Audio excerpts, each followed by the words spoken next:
I think he said every 18 months. Yep. The number of transistors that they could fit on a particular die. Right, so transistor is basically the smallest. Transistor is like an on-off switch that you can control via using a particular amount of current on one side of it. So it's got 3 ends to it, and basically when you put power on one end, it'll either turn on or off, and depending on how you do it, it can do it like proportionally. So if you turn it on a little bit, it'll let a little bit of current through, or if you turn it on a lot, it'll let a lot. Well, in digital, right, we either turn something on or turn something off.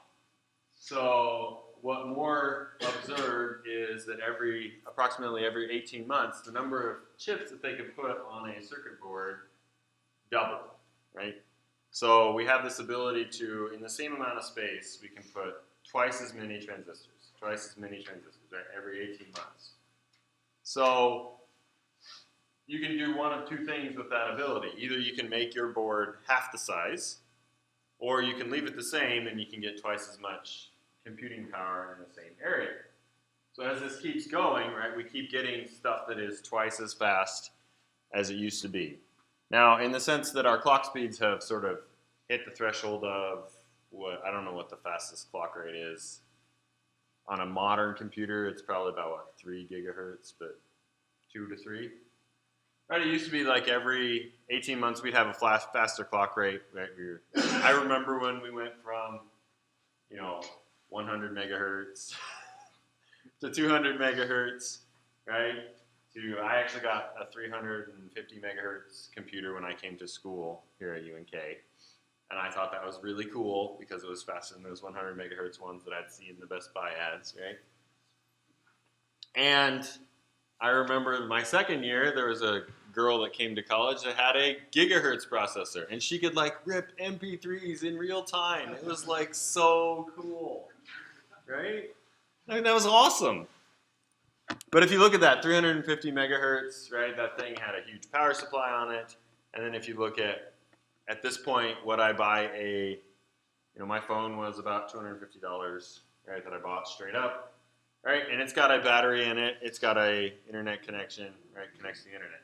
So we've had this ability to keep adding more transistors, have more power, or if we sort of shrink it down, we can have something that uses a lot less power and still has good throughput.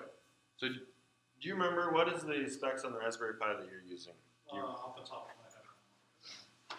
It's a 2. Well, let's look at the Raspberry Pi.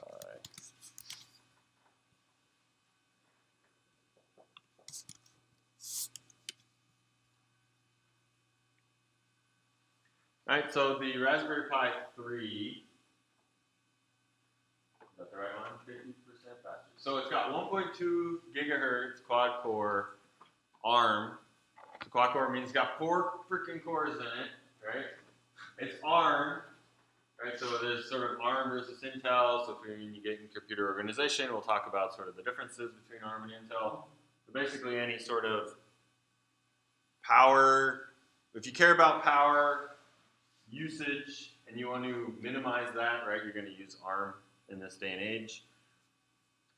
So, right, it's running at 1.2 gigahertz and it's got 4 cores in it. And that costs approximately $30, right? So we got a $30 computer that has like 1,000,000 times more power than my, well, not a million, not literally 1,000,000, but it's way faster than the 350 megahertz computer that I had when I came to college, right?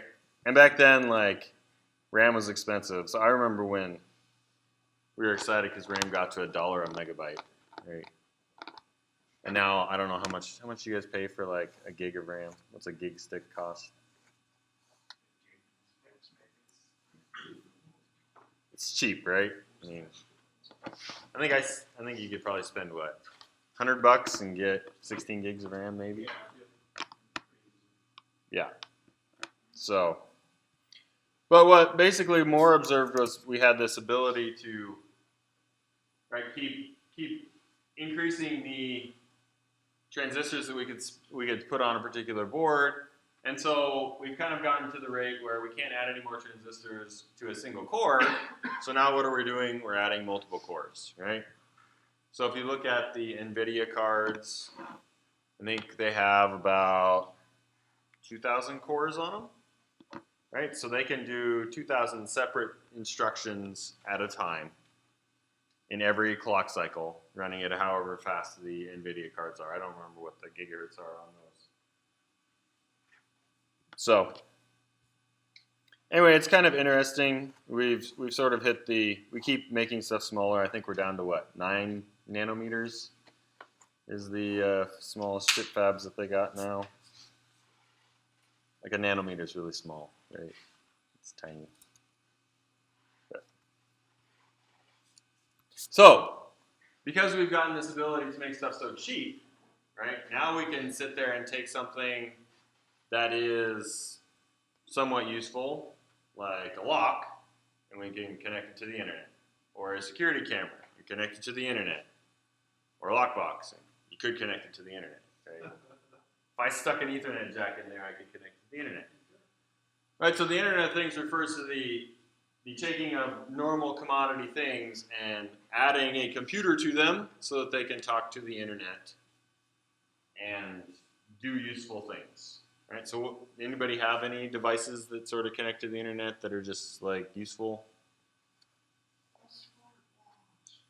A smartwatch. Well, that's probably less of an IoT sort of thing. Printer. Probably not an IoT thing. Not a printer. You guys don't have any other devices? Do your parents have devices that they... I have a Nest thermostat. Right, that connects to the internet. I think if we looked at the botnet, right, I believe this one, it's the same as the last one. That's a lot of websites. Wow, I'm surprised. It was a pretty big attack. Like there was like 5 or 6 major data centers in the US that went down. Nice. Oh, right, so basically all of these different devices are connected to the internet, and then people don't change the default username and password on them. Right, so they come with a username, which is like admin, and a password. Let me see if I can. Brian.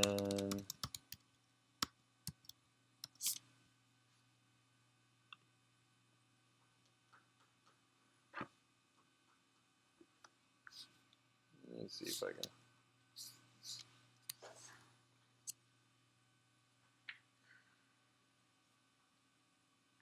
I believe this one was made out of like wireless cameras. Yeah.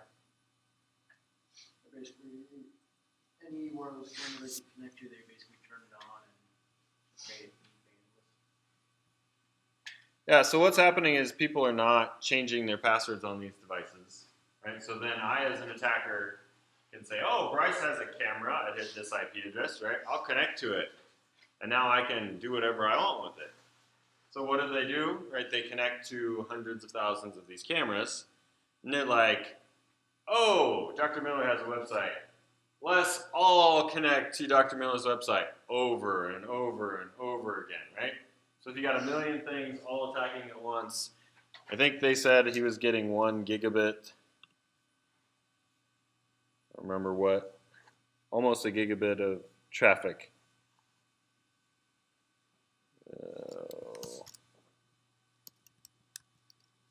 Oh, my bad.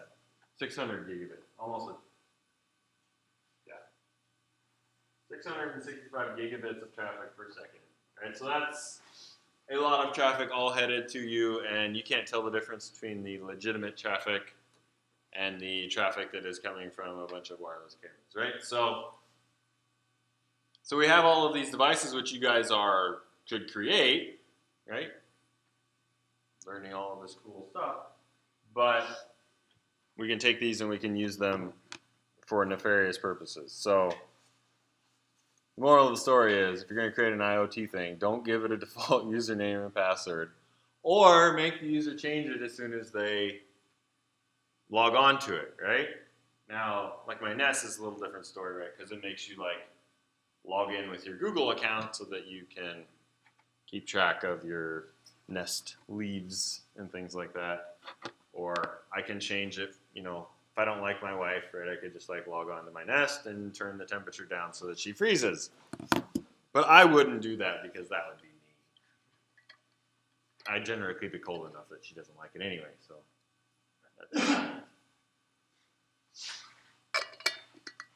So that's kind of what, like, IoT is just this connecting of stuff, right? And here are some of the issues with people using IoT devices in their homes.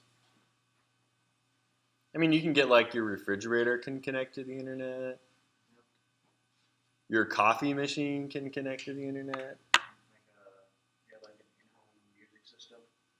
Yeah, your music, you could have. They have light bulbs that you can like change the color of. The Hue light bulbs, right? Will let you change the color of the lights. So if you want to like theme, like you're playing whatever game it is that's like really awesome and there's like lots of blood and you can just make your room turn red. I don't know. I don't play games. Aren't they like $50 a bulb though? I want to say that's chance. Let's do some research. Learn everything about these lights. Yeah, let's not do And then replace the Shop lights. now. And- No, they're not that. One bulb was. Starter kit. Oh, look at that. One bulb was $15. If you think of a normal one. Hey, I, like probably about 4 or 5 years ago, I was paying like more than $15 for LED light bulbs. But you're paying for your peace of mind.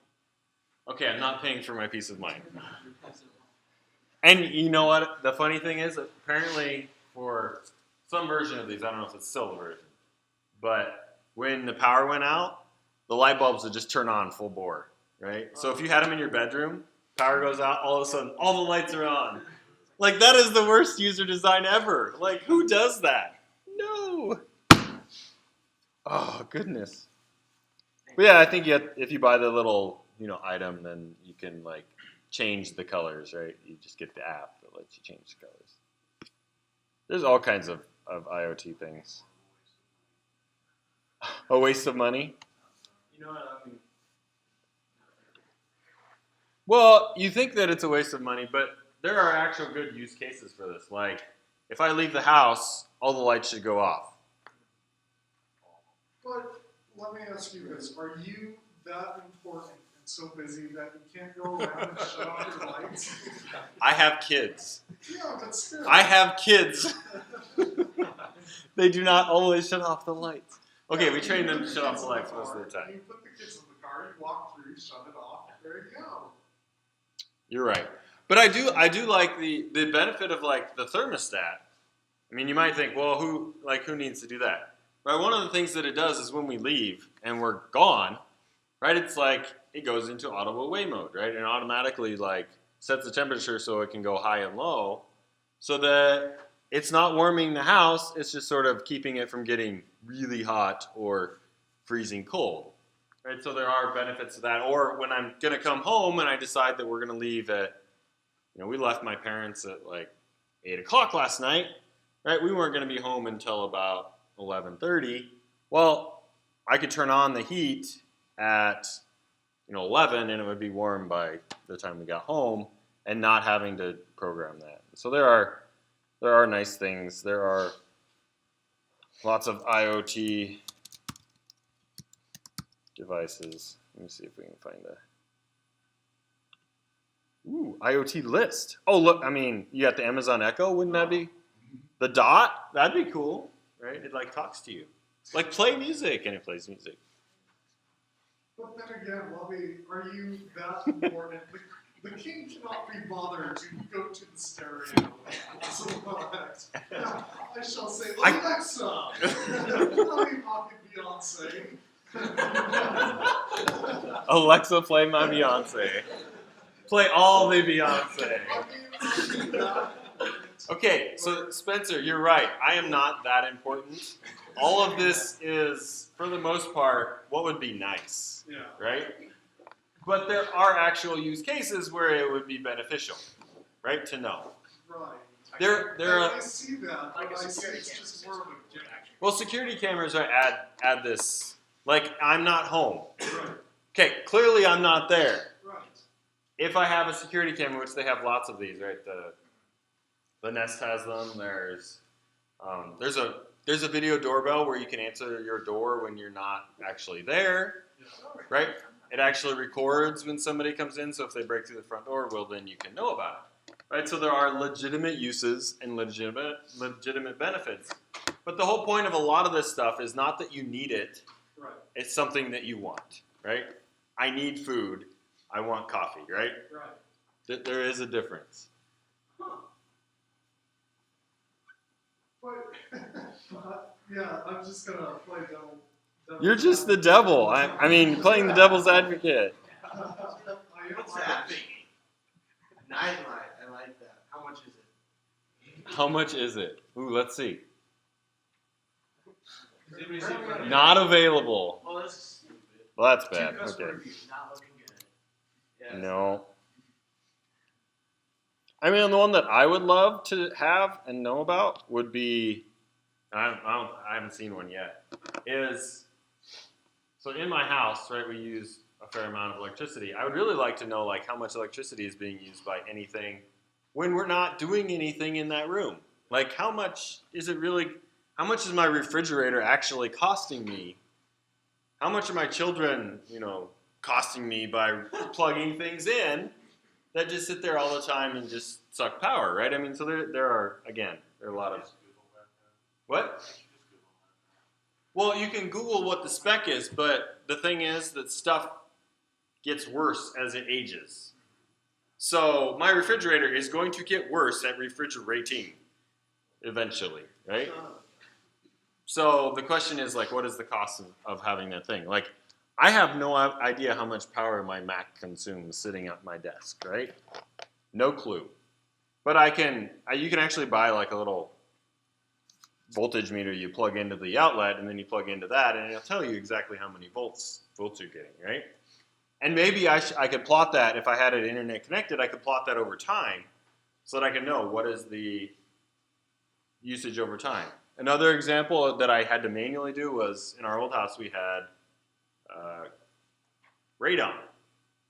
And I had a little thing that would show me like what the radon level was, and I put a fan in there, and then I would like wait and watch it sort of go down until it got to like not lethal levels, right? Okay, it's not really lethal, but okay, it is lethal, but you have to breathe it for like a long time, right? So second leading cause of lung cancer after smoking is radon gas. So, but you have to breathe it. You have to like live in the basement and breathe it like your whole life to like get the really bad effects of it. So, with your electricity thing, though, wouldn't having Went up. intelligent things that are plugged in all the time add to the problem?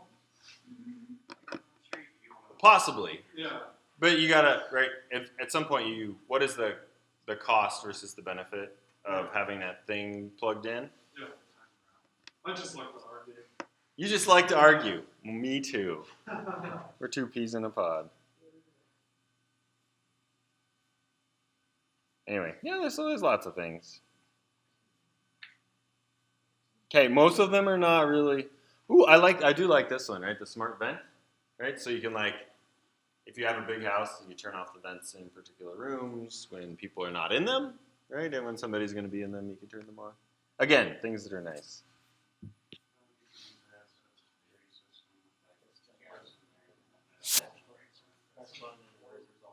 And then what? Open the gas thing up and they like.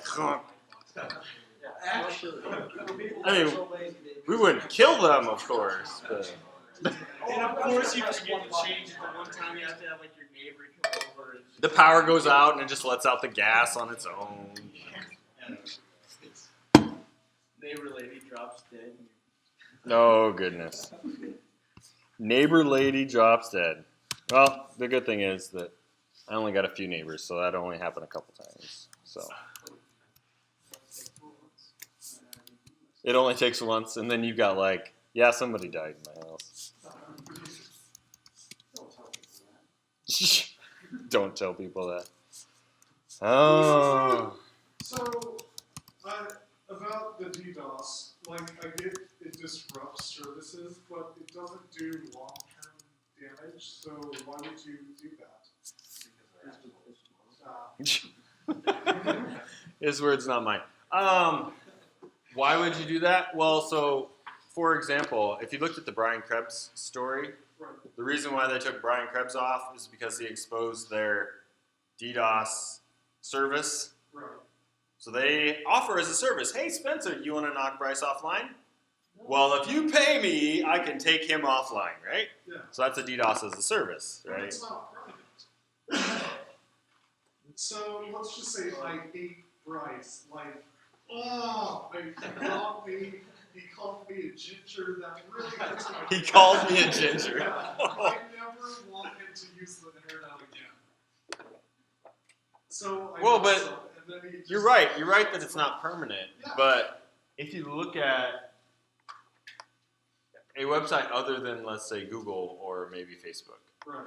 So if I do a DDoS against, pick your favorite website.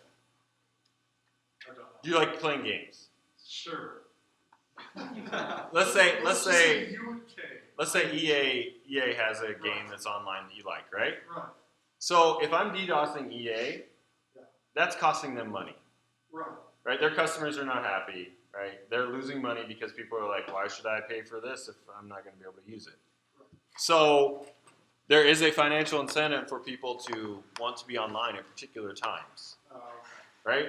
The launch of a game. The one that was happening a few years ago were sports betting sites, Right. right? So they would get a letter saying, if you would like to keep taking bets, you could pay us money, and then you would stay online, right? Wait, there were letters? And then we get an email saying, basically, It said like insert It- the it- accent at the beginning. yeah, insert accent in the beginning, right?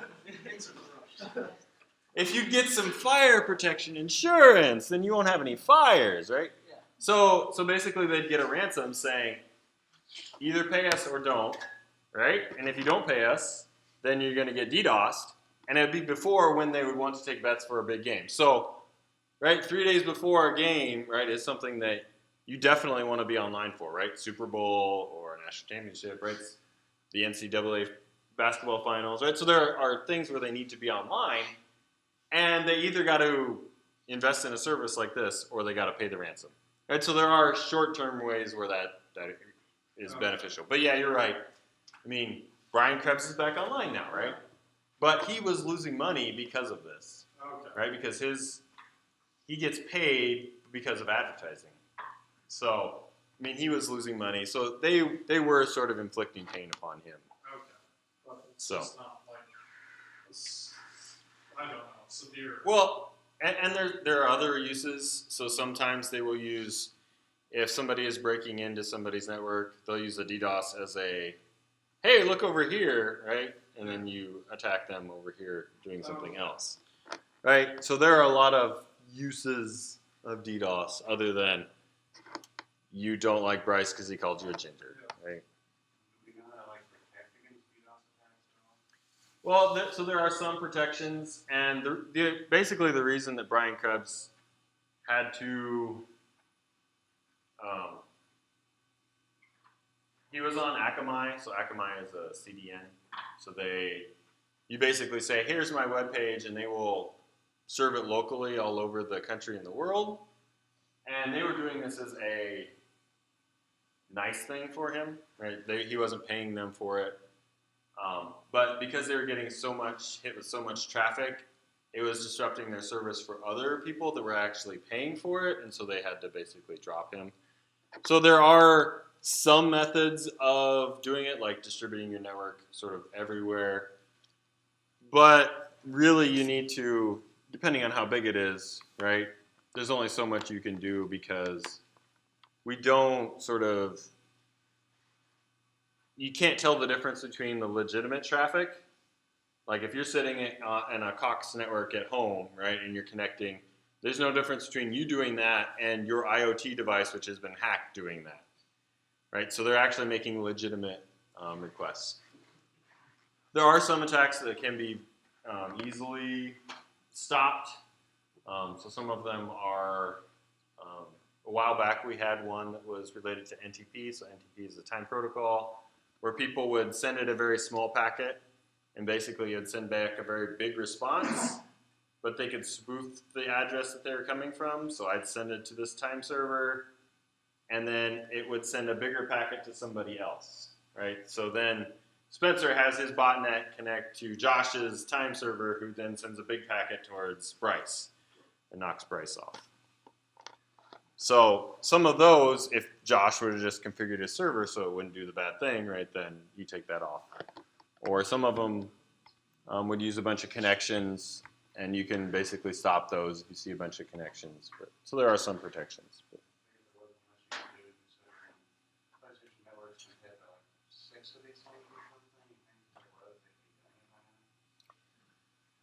Yeah, well, the problem is that it's sort of it comes and goes, right? You're going to have to invest hundreds of thousands of dollars to do this, and if it's, sporadic and only happens once in a while, is it really worth doing that, or yes or no?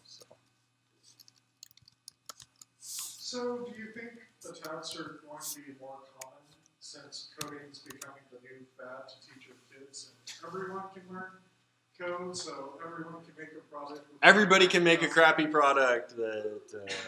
Well, that's true, but not like more and more people are doing it without testing. So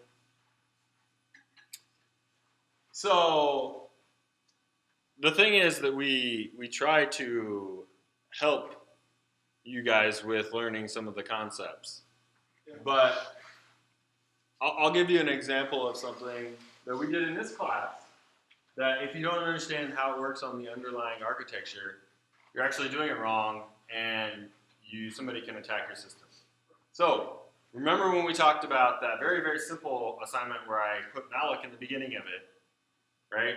And a bunch of you use the array notation, right, on the stack. So that one is actually susceptible to being attacked with buffer overflows if you use that one as opposed to the one that used malloc, which is not. So unless you understand the underlying issue with that, and you're using C to do your programming, right, then you're going to have bad code, right, that exists. And the fact that we have more code running all the time is not helping it. So one of the ways to stop some of those bugs is to use type-safe languages. So a type-safe language is a language that has types and enforces them. And there's two really great type-safe languages. One is called Java, and the other one's called C#, right? And you guys know Java. So that sort of thwarts some of those issues. Now people rag on Java because, oh, it's terrible, it's really slow. And I'm like, well, Isn't Java the most used language in the world? Java is, but it depends on how you measure it. Java or C++ are two of the biggest ones. But, people like to hate on it a lot because of the plugin debacle that happened. Right? So the plugin is not very secure, right? You really shouldn't be running a Java plugin, right? And they've disabled that. So there are lots of legitimate apps that run on Java. And I think it's a great language. Personally, I like to code in it. It saves me a lot of time. But, we have this, we just keep having issues, and unless we fundamentally change sort of the architecture that we're running on, which is I can have stuff that's data, and I can have stuff that's code, and I can have stuff that's data turn into code, all of a sudden there's always this cat and mouse game that we keep having. So I don't think it's going to get better anytime soon, which is why we're creating a cybersecurity degree. So, and anybody who wants to do that, hopefully it should be ready by next year.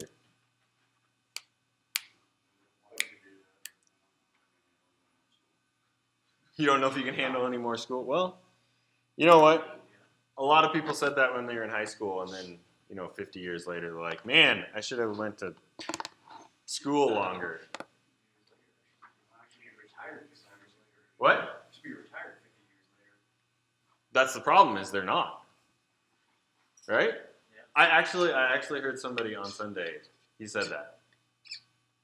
We were at church, and he was talking about how he's like, "Yeah, I didn't want to do any more school," and he had an art scholarship in Minnesota and decided not to do it. And now he's still a farmer, and he wishes he would have went to school longer. So you can complain about it, but Is that going to be a major cybersecurity or like a minor? yeah, it's going to be a major, comprehensive major. So you're going to be the head of that or what? Yep, I'm the head.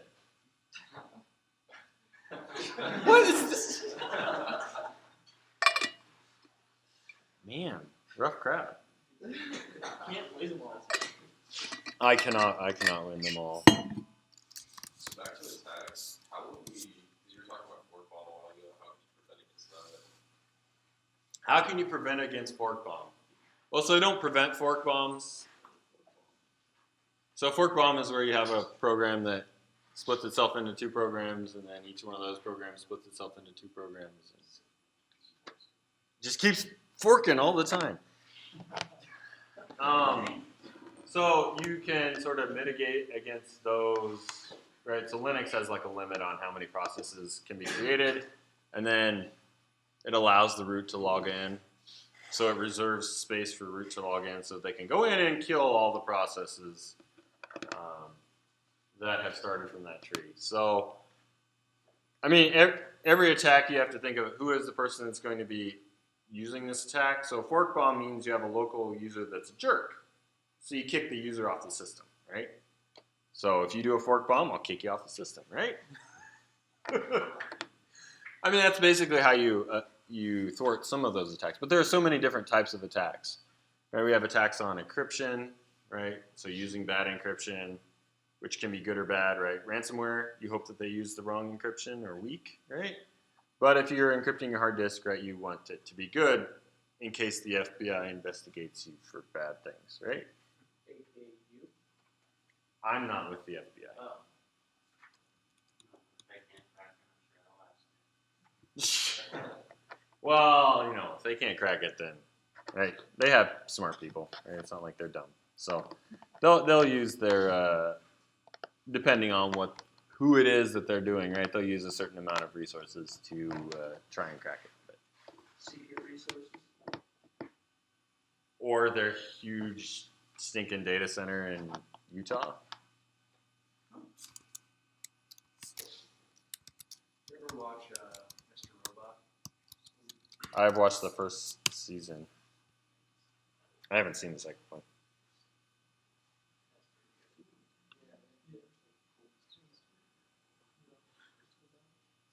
So the NSA built a data center in Utah that costs $1.5 billion. Like they have to use a river to cool the darn thing.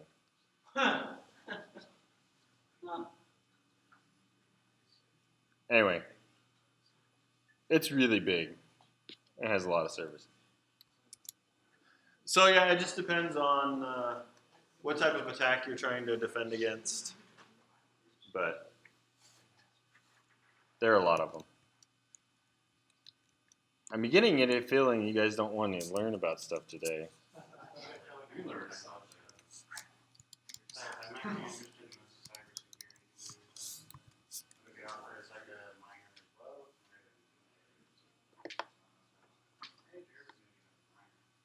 So the cybersecurity degree is basically, for the most part, a CS, applied CS with a networking degree. So it's basically two majors that are put together. And then there is one extra course at this point, which is my reverse engineering course. So that's the basic gist of it. So we created one new course for it. Eventually, I would like to add more courses that are specific to it. for example, we're going to have a parallel computing course, hopefully set for next semester that I'm working on. So we'll talk about password cracking in there a little bit more and write code that runs on many, many, many cores all at once if we can keep the server from crashing. So, but yeah. Your science department's going on the up and up. New building, new degree, moving colleges, yeah. All that good stuff. Which college are we moving to? Business. Technology? Mm-hmm. It kind of makes sense, business and technology, right?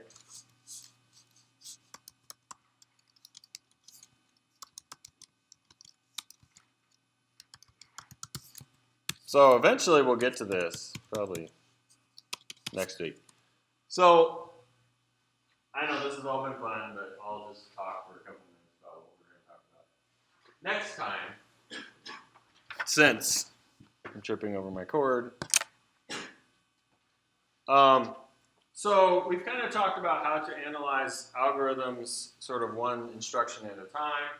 So here we're going to start talking about how we analyze recursive algorithms that sort of divide themselves into pieces.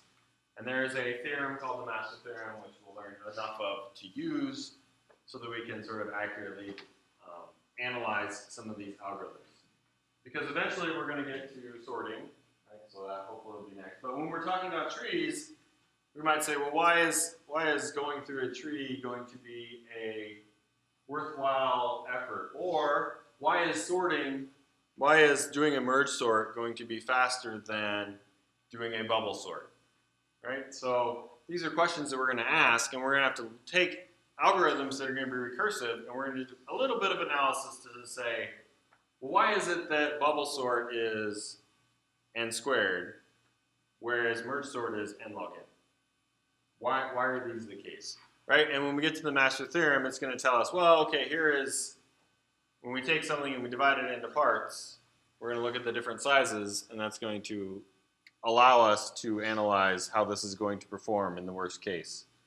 So this is what we'll be working on. So we're actually going to write, I won't write the function yet. And I'll got a couple more things to do. So I gotta work out this fully. Oop. Oh, come back. Actually.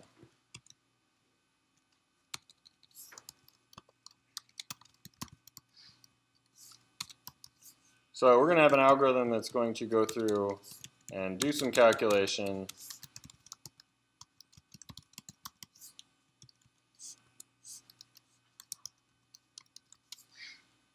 I'll finish this later.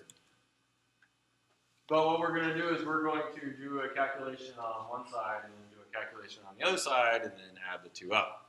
So we're actually going to end up calling, in this example, calc twice. Well, how do we analyze calc if we're calling it 2 times, right? Each one of these is recursive. What's the difference between doing this and doing a fork call, right? Well, we'll look at it. Talk about it next time. So this is what we're going to be working on this week.